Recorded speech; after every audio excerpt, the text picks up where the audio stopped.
ఏదైతే ఆకరణ చేయబడుతుందో అది మొదటి ఆలోచన అయి ఉన్నది అంటాడు.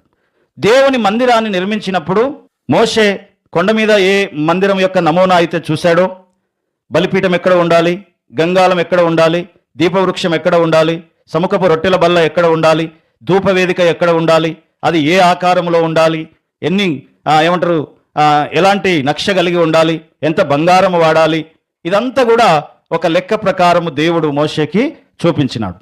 అదే ప్రకారముగా ఆయన ఆ మందిరాన్ని తయారు చేస్తూ వచ్చినాడు. అయితే ఇదంతా దేనికోసము అంటే, ఆకరణ మందిరము కంప్లీట్ అయిన తర్వాత దేవుని మహిమ మందిరం మీదకి దిగి వస్తుంది. ఆ మందిరం మీదకి దేవుని యొక్క మహిమ దిగి రావడం కోసం అనేది అది దేవునికి ఉన్నటువంటి మొదటి ఆలోచన. మందిర నిర్మాణం ఎందుకు జరుగుతుంది అంటే, ఆ మందిరం మీదకి దేవుని యొక్క మహిమ దిగి రావడం కోసం జరుగుతుంది. హల్లెలూయా.